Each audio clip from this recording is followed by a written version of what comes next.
नमस्कार दोस्तों, मैं हूं सचिन और आपका मेरे YouTube चैनल पे बहुत बहुत स्वागत है। दोस्तों, एचपीयू के द्वारा बीएड एंट्रेंस एग्जाम का रिजल्ट काफी समय से डिक्लेयर कर दिया गया था। अब तो मेरिट लिस्ट भी डिक्लेयर कर दी गई है और अब काफी चीजें क्लियर हैं। और अब सभी के माइंड में एक ही डाउट होगा कि आगे का प्रोसेस क्या रहेगा। आई नो कि आप में से बहुत सारे कैंडिडेट सेकंड टाइम या थर्ड टाइम अपीयर रहे होंगे, या फिर आप में से बहुत सारे कैंडिडेट्स को इसकी नॉलेज भी रहेगी कि किस तरीके का प्रोसेस रहता है एचपीयू में।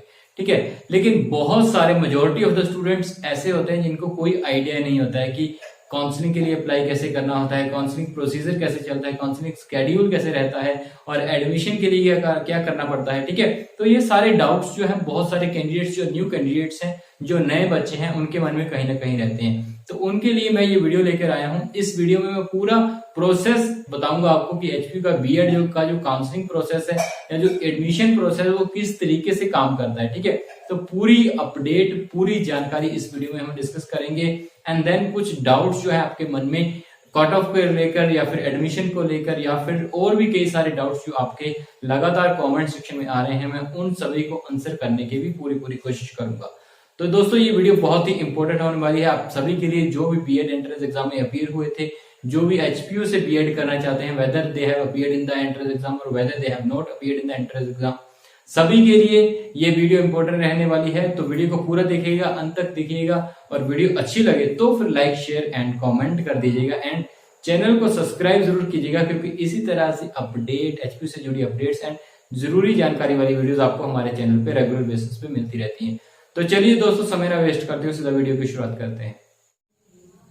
तो दोस्तों, आई होप कि आप सबने मेरिट लिस्ट जो है चेक कर ली होगी और आपको कहीं ना कहीं आइडिया लग गया होगा कि वेदर आपको गवर्नमेंट सीट के लिए जाना है या फिर प्राइवेट सीट के लिए जाना है।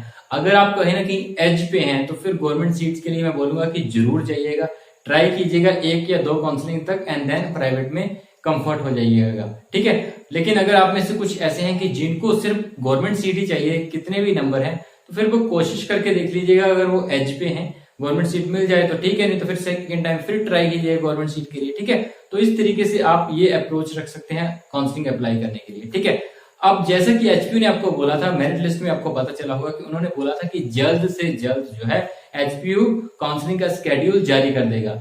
बट आई थिंक इनको ज्यादा से ज्यादा आप 1 वीक ले लीजिए, विद इन 1 वीक आपका जो है स्केड्यूल, काउंसलिंग का पूरा स्केड्यूल आपके सामने होगा।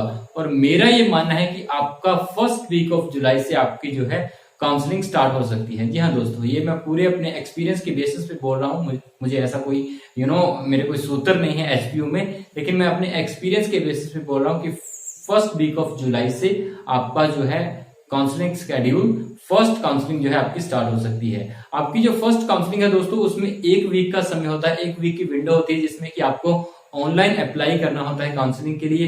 आपको 3 ऑप्शन दी जाती हैं कॉलेजेस भरने के लिए, जिसमें कि जनरली कैंडिडेट्स जो है फर्स्ट प्रेफरेंस एचपीयू को देते हैं, देन धर्मशाला एंड देन कोई प्राइवेट कॉलेज जो उनकी जरूरत का होता है। ठीक है, या फिर जो कैंडिडेट्स जिनको लग रहा है कि वो लगातार गवर्नमेंट सीट हासिल कर ही लेंगे आराम से, वो सिर्फ 2 कॉलेजेस को प्रेफरेंस देते हैं, एक गवर्नमेंट और एक दोनों गवर्नमेंट ही, एचपीयू और धर्मशाला को। ठीक है, ऑन द अदर हैंड कुछ कैंडिडेट्स ऐसे होते हैं जिनको क्लियरिटी होती है कि उनको प्राइवेट कॉलेजेस ही मिलेगा, तो फिर वो क्या करते हैं, वो एक ही कॉलेज के साथ जाते हैं, एक ही प्राइवेट कॉलेज के साथ जाते हैं जिसको जो वो चाहते होते हैं, तो वो सिर्फ उसी कॉलेज को प्रेफरेंस देते हैं ताकि उन्हें वही कॉलेज मिल जाए। ठीक है, बाकी ऐसे कैंडिडेट्स भी रहते हैं जिनके कम मार्क्स होते हैं, 70 से नीचे होते हैं, जिनके चांसेस बहुत कम रहते हैं और वो तीनों ही प्राइवेट कॉलेजेस को भी प्रेफरेंस देते हैं। ठीक है, आप अपने अकॉर्डिंग आइडिया लगा लीजिएगा कि आपके कितने नंबर हैं, क्या आप जो मैंने कट ऑफ बताई है उसके आसपास नंबर बन रहे हैं आपके, तब आप गवर्नमेंट सीट के लिए जाइएगा। या फिर अगर आपको खुद से भी लगता है कि आपको गवर्नमेंट सीट मिल सकती है, आपको ट्राई करना चाहिए, तो फिर आप गवर्नमेंट सीट भर दीजिएगा उसमें, अदरवाइज आप प्राइवेट सीट के साथ जाइएगा। मेरा तो यही मानना है कि अगर गवर्नमेंट सीट में ऑप्शन नहीं मिल रही है तो फिर प्राइवेट के साथ जाइएगा, क्योंकि बहुत सारे कैंडिडेट्स के साथ ऐसा होता है कि वो क्या करते हैं, वो गवर्नमेंट के लिए ट्राई करते रहते हैं, हालांकि उनके चांसेस जो है बहुत कम होते हैं, लेकिन वो क्या करते हैं, वो 2 काउंसलिंग तक गवर्नमेंट सीट के लिए ट्राई करते हैं एंड देन थर्ड काउंसलिंग में जब सीटें नहीं बचती हैं, उनसे कम वाले बच्चे जो है ऑलरेडी प्राइवेट सीट ले चुके होते हैं एंड देन उनको ज्यादा नंबर होने पर भी वो सीट नहीं मिल पाती है। तो ऐसा भी बहुत सारे कैंडिडेट्स के साथ देखने को मिलता है। ठीक है, तो अगर आपको लगता है कि आपके कम मार्क्स हैं, गवर्नमेंट सीट नहीं मिल सकती है और आप प्राइवेट अफोर्ड कर सकते हैं, तो फिर आप प्राइवेट के साथ चले जाइएगा। ठीक है, फर्स्ट काउंसलिंग तक ट्राई कीजिए, लेकिन सेकंड काउंसलिंग में जो है आप प्राइवेट के साथ चले जाइए। ठीक है, मेरा तो यही सुझाव रहेगा। बाकी आप बेहतर जानते हैं, मुझसे बेहतर जानते हैं आप अपने करियर वाइज, ठीक है। तो आप उस हिसाब से आइडिया लगा सकते हैं, ठीक है। अब फर्स्ट काउंसलिंग में आपको 1 वीक का टाइम मिलेगा एंड देन 3 to 4 डेज आपको एडमिशन या डॉक्यूमेंट वेरिफिकेशन करवाने के लिए टाइम मिलेगा, ठीक है। जिसमें कि अगर आपको गवर्नमेंट कॉलेज में आपका एडमिशन होता है तो 5000 अराउंड 5000 आपकी फीस जमा होती है, एडमिशन फीस। अगर प्राइवेट कॉलेज में होता है तो अराउंड 28 समथिंग, ठीक है, 28 to 29 समथिंग, ठीक है, 28,000 और 29,000, ठीक है। अराउंड 30,000 जो है आपकी फीस लगती है या एडमिशन फीस लगती है उस टाइम पे, ठीक है। तो ये उस हिसाब से आप तैयार रहिएगा, ठीक है। तो गवर्नमेंट में होगा तो 5000 एडमिशन फीस एंड अगर प्राइवेट में होता है तो 30,000, ठीक है, अराउंड 30,000। ओके, तो ये रहेगा आपका एडमिशन प्रोसेस फर्स्ट काउंसलिंग वालों के लिए, ठीक है। उससे करीब 4 से 5 दिन, मोस्टली 1 वीक के बाद आपकी सेकेंड राउंड ऑफ काउंसलिंग चलेगी। वो 3 से 4 दिन तक चलती है एंड उसमें 2 से 3 दिन आपको एडमिशन या डॉक्यूमेंट वेरिफिकेशन के लिए मिलते हैं एंड देन उससे 3 से 4 दिन बाद थर्ड काउंसलिंग होती है और वो भी आपकी 3 से 4 दिन चलती है और 2 से 3 दिन आपको एडमिशन के लिए मिलते हैं, ठीक है, जो कि डॉक्यूमेंट वेरिफिकेशन होती है आपको उसके लिए मिलते हैं, ठीक है। और ये आपका सारा काउंसलिंग का प्रोसेस रहता है। अब उसके बाद भी कुछ सीटें दोस्तों बच जाती हैं। उन सीटों को क्या होता है, उनके लिए ये एचपीयू ने एक मॉक अप राउंड रखा होता है जिसमें कि सारे कैंडिडेट्स को अलाउ कर देते हैं। वो मतलब जिन्होंने एंट्रेंस दिया भी नहीं है उनको भी अलाउ कर दिया जाता है, या जिनके एंट्रेंस या मेरिट लिस्ट में नाम नहीं था, जिनके पासिंग मार्क्स से कम मार्क्स थे और मेरिट लिस्ट में उनका नाम नहीं आया था, उनको भी ऑप्शन मिलती है वो काउंसलिंग भरने के लिए, ठीक है। तो वो भी वो काउंसलिंग भर देते हैं और उनको भी कई बार जो है सीट मिल जाती है, ठीक है। सिमिलरली इसके बाद 5th राउंड भी होता है और 5वें राउंड में भी वो है सीटें मिल जाती हैं, ठीक है। 5वें राउंड में भी कुछ सीटें जो बच जाती हैं वो 5वें राउंड में चली जाती हैं, ठीक है। लेकिन 5वां राउंड कम होता है, 4th राउंड ही जनरली, 4th राउंड पे जनरली सीटें जो है वो कवर हो जाती हैं। लेकिन लास्ट टाइम जो है 5th राउंड भी हुआ था, तो इस बार भी होपफुली हो सकता है। लेकिन आप कोशिश कीजिएगा कि वैसे तो 3 काउंसलिंग तक मिल जाए, बाकी जिनको नहीं मिलती है बाद में भी वो कोशिश करें कि 4th राउंड तक कोई ना कोई कॉलेज जो मिल रहा है उसे ले ले, ठीक है। तो ऐसी अप्रोच आपको रखनी पड़ेगी काउंसलिंग के लिए। तो दोस्तों अब बात आती है आपके बैच की, कि आपका जो बैच है या आपकी जो क्लासेस है वो कब से स्टार्ट होंगी। देखिए आपका जो बैच है अगर इसी तरह से चीजें चलती रही तो मेरा ये मानना है कि मिड अगस्त से आपका जो बैच है वो स्टार्ट हो सकता है, ठीक है। लेकिन आपको पता है कि एचपीयू कुछ ना कुछ लेट कर देता है, ठीक है। और अगर चीजें लेट होती हैं, कोई ना कोई काउंसलिंग या कोई ना कोई प्रॉब्लम बीच में आती है, तो फिर आपका मेरे ख्याल से फर्स्ट वीक ऑफ सितंबर या सितंबर से आपका जो है बैच स्टार्ट हो सकता है। बट मेरा तो यही मानना है कि आपका मिड अगस्त से बैच आराम से स्टार्ट हो चुका है, ठीक है, हो जाएगा मेरे ख्याल से मिड अगस्त तक हो जाना चाहिए। उससे पहले भी हो सकता है कुछ कॉलेजेस में, क्योंकि कई कॉलेजेस जो है वो सेकंड काउंसलिंग के बाद भी स्टार्ट कर देते हैं क्लासेस के लिए, ठीक है। तो उस केस में आपका अगस्त के फर्स्ट वीक में या फिर जुलाई के बीच में भी शुरू हो सकता है, ठीक है। लेकिन मोस्टली जो प्रॉपरली आपकी जो क्लासेस हैं वो आई थिंक मिड अगस्त से ही स्टार्ट होगी, ठीक है। बीच में शुरू में खैर इंट्रोडक्शन वगैरह क्लासेस होती रहती हैं तो वो नॉर्मली चल सकती हैं, लेकिन जो आपका मेन बैच है वो मिड अगस्त से स्टार्ट होगा।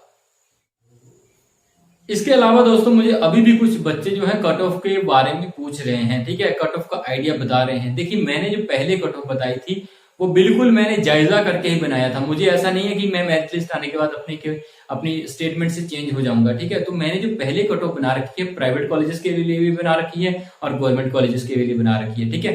तो आप जाइए उन दोनों कट ऑफ को जाके चेक कीजिए और अगर आपको लगता है कि आप उसके आसपास हैं, मतलब अगर मैंने 80 नंबर बताए हैं तो 75 वाले भी कोशिश कीजिएगा और 85 वाले भी कोशिश करेंगे ही ऑब्वियसली, ठीक है। तो 5 नंबर 4 से 5 नंबर आप आगे पीछे हो सकते हैं, ठीक है। एक काउंसलिंग के लिए या 2 काउंसलिंग के लिए ट्राई कर लीजिएगा, ठीक है, अगर आपको गवर्नमेंट ही चाहिए, ठीक है।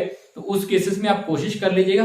बट जो मैंने कट ऑफ बतानी थी वो मैंने ऑलरेडी बता चुकी है, इसीलिए मैं देखेंगे आपकी मैं कट ऑफ वाले आंसर को जो है क्वेरी आंसर नहीं कर रहा हूं, ठीक है। क्योंकि जब मैंने मना ही कर दिया है कि उस नंबर पे सीट नहीं मिलेगी या बहुत मुश्किल है, कम चांसेस हैं, तो फिर मैं बार बार रिप्लाई करना अच्छा नहीं समझता हूं, ठीक है। तो फिर आप समझ जाइए कि अगर आपको कट ऑफ से रिलेटेड कोई भी क्वेरी है तो मेरी पिछली वीडियोस जाइए, मैं लिंक दे दूंगा डिस्क्रिप्शन में। गवर्नमेंट वाले गवर्नमेंट ही वाली चेक कर लीजिए और प्राइवेट वाले प्राइवेट वाली चेक कर लीजिए, ठीक है।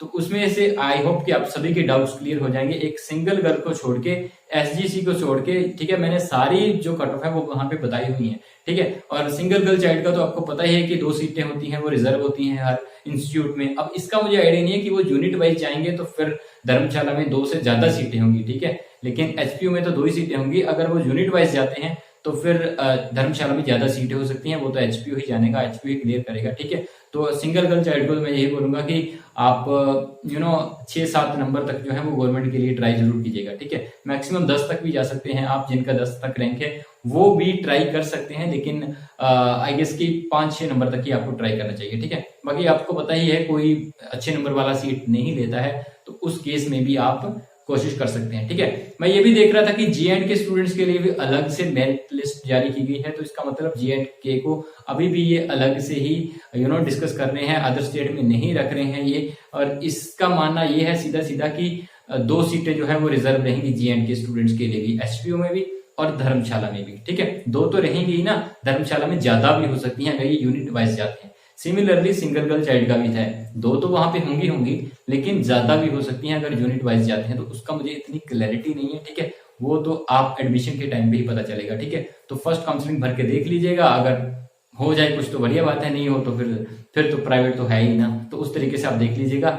एक और मैं चीज आपको बताना चाहूंगा अदर स्टेट कैंडिडेट्स के लिए कि देखिए other state candidates including J&K, आपकी जो जितनी भी सीट्स हैं दोस्तों वो जो है HP कोटा में ट्रांसफर हो जाती हैं सेकंड काउंसलिंग में। तो बहुत ध्यान से भरिएगा फर्स्ट काउंसलिंग को, और जब आपका फर्स्ट काउंसलिंग में मान लीजिए किसी गवर्नमेंट कॉलेज में नंबर पड़ जाता है धर्मशाला या HPU में, तब टाइम से जाके वहां पे डॉक्यूमेंट वेरिफिकेशन करवा लीजिएगा, ताकि ऐसा ना हो कि कोई दिक्कत हो आपकी, कोई डॉक्यूमेंट वेरिफिकेशन, कोई डॉक्यूमेंट की कमी हो जिस वजह से आपका एडमिशन ना हो पाए। तो क्लियर बात है कि अगर आपका फर्स्ट काउंसलिंग में एडमिशन नहीं होता है तो सेकंड काउंसलिंग में आपको ऑप्शन ही नहीं मिलेगा, आप सेकंड काउंसलिंग भर नहीं पाएंगे। आपको जो है आपकी सारी जो भी सीटें हैं वो HP कोटा में ट्रांसफर हो जाएंगी, HP कोटा में मर्ज हो जाएंगी, ठीक है। और इस चीज का आप ध्यान रखिएगा, ठीक है। और सिमिलरली अगर मैं सब कैटेगरी की बात करूं, जो सब कैटेगरीज हैं इनको भी सीटें जो है वो तीनों ही काउंसलिंग तक मिलेंगी, ठीक है। सब कैटेगरीज की जितनी भी सीटें हैं वो उनकी जो मेन कैटेगरी है उन्हीं पे मर्ज हो जाती हैं 3 काउंसलिंग के बाद, ठीक है। तो इस बात का आप भी ध्यान रखिएगा कि आप जो है जो सब कैटेगरीज वाले जितने भी हैं आपको गवर्नमेंट या प्राइवेट कॉलेज तीनों काउंसलिंग में ही ले लीजिएगा, क्योंकि अगर आप मापो राउंड में गए तो आप ऑब्वियसली उतने नंबर नहीं होंगे जितने बाकी कैटेगरीज वाले होंगे, मेन कैटेगरीज वालों के होंगे, ठीक है। तो उस तरीके से आपको दिक्कत आ सकती है मोपो राउंड में सीट लेने के लिए। तो आप ट्राई कीजिएगा कि आपके जो तीनों राउंड काउंसलिंग है वो उसी में आपको सीट मिल जाए जो सब कैटेगरीज वाले हैं, आई मीन एक्स सर्विसमैन या फिर SC में SC/IRDP या फिर और अदर जो भी सब कैटेगरीज वाले जितने भी कैंडिडेट्स हैं, ठीक है। तो आप ध्यान रखिएगा कि आपको जो है तीनों काउंसलिंग के अंदर अंदर सीट मिल जाए, चाहे गवर्नमेंट हो चाहे प्राइवेट हो। एक और डाउट आ रहा है दोस्तों आपका, जिसमें कि बोला जा रहा है कि आपके फॉर्म में कोई ना कोई करेक्शन होनी है। देखिए करेक्शन की अगर मैं बात करूं तो आपको ऑलरेडी मैंने बोला था, अगर मेरे चैनल से जुड़े हुए होंगे तो HPU ने मौका दिया था आपको फॉर्म के बाद, फॉर्म फिल होने के बाद कि आप करेक्शन करवा लें अगर आपसे कोई गलती हो गई है। फिर भी अगर आपने ठीक नहीं करवाया तो फिर वो HPU की गलती तो नहीं है ना, वो आपकी गलती है, ठीक है। और मेरा ये मानना रहा है पास्ट एक्सपीरियंसेस के कि HPU 3 काउंसलिंग तक कोई मौका नहीं देता है आपको करेक्शन करने का, वो 3 काउंसलिंग के बाद ही मौका देगा आपको करेक्शन करने का, क्योंकि वो आपकी गलती है, ठीक है। आपने कोई गलती करी है तो आपको भुगतना पड़ेगा उसका नतीजा, तो ठीक है। तो 3 काउंसलिंग तक को आपको कोई मौका नहीं मिलेगा, ठीक है। अगर कोई नॉर्मल गलती है, मान लीजिए नाम गलत आ गया है, नाम के स्पेलिंग गलत आ गए हैं या फिर रजिस्ट्रेशन नंबर या फिर कुछ ऐसे छोटी मोटी गलती है जो चल जाएगी वहां पे, ठीक है, तो वो तो ठीक हो सकती है। लेकिन अगर आपकी कैटेगरी में ही गलती है, मान लीजिए आपने आपकी मेन कैटेगरी है आपने SC/IRDP कर दी है, ST/IRDP कर दी है, ठीक है, तो वो क्या है वो सीट के साथ इश्यू हो जाता है, ठीक है। आपके नंबर के हिसाब से HPU सीट देगा आपको गवर्नमेंट, ठीक है। मान लीजिए आपके 90 नंबर है और आप जनरल IRDP से है लेकिन आपने ST/IRDP भर दी है, ठीक है, तो आपको तो ST/IRDP में HPU कंसीडर कर रहा है ना, तो आपको जनरल IRDP वाली सीट मिलनी चाहिए थी। तो इस केसेस में क्लैश हो जाती हैं चीजें और फिर HPU आपको कंसीडर नहीं करता है, ठीक है। लेकिन अगर कोई माइनर गलती हुई है, फॉर्म में कोई हल्की सी गलती हुई है, तो फिर वो चीजें ठीक हो जाती हैं एडमिशन के टाइम पे जब आप डॉक्यूमेंट वेरिफिकेशन पे जाएंगे। लेकिन कैटेगरी में गलती है या कोई और बड़ी गलती है, ठीक है, और भी बहुत सारी बड़ी गलती होती है जो डायरेक्ट साफ साफ गलती दिखाई देती है, ठीक है, तो वो जो बड़ी गलती जितनी भी है वो कंसीडर नहीं की जाती है, वो ठीक नहीं होती है। तो फिर वो आपको जब मोपअप राउंड होगा, तीनों काउंसलिंग के बाद 4th राउंड होता है, उस टाइम पे वो आपको करेक्शन कर पा पाएंगे। और मैं आपको पर्सनल एक्सपीरियंस से बता रहा हूं कि आपको जो है 4th राउंड में भी 2 से 3 गवर्नमेंट सीटें बच जाती हैं कुछ कैटेगरीज में, ठीक है। लेकिन वही बात मैंने बोली कि जो सब कैटेगरीज हैं वो जनरल में कन्वर्ट हो जाएंगी 4th राउंड में, ठीक है, तो उसका कोई बेनिफिट नहीं रहेगा आपको, कैटेगरी का बेनिफिट आपको तीनों काउंसलिंग तक ही रहेगा, ठीक है। तो इस बात का ध्यान जरूर रखिएगा। तो दोस्तों आज की वीडियो को मैं फिलहाल यहीं पे समाप्त कर रहा हूं। आई होप कि मैंने आपके सारे डाउट्स जो है क्लियर कर दिए हैं। फिर भी आपका कोई डाउट रह गया है कमेंट सेक्शन में पुट कर दीजिएगा। और अगर आपको ये वीडियो अच्छी लगी है तो वीडियो को लाइक, शेयर एंड कमेंट करना आपका फर्ज है। चैनल को सब्सक्राइब जरूर कीजिएगा इसी तरह की और अपडेट्स जानकारी पाने के लिए। नई वीडियो लेके जल्दी आपके सामने हाजिर होंगे। तब तक के लिए thank you very much and have a great day.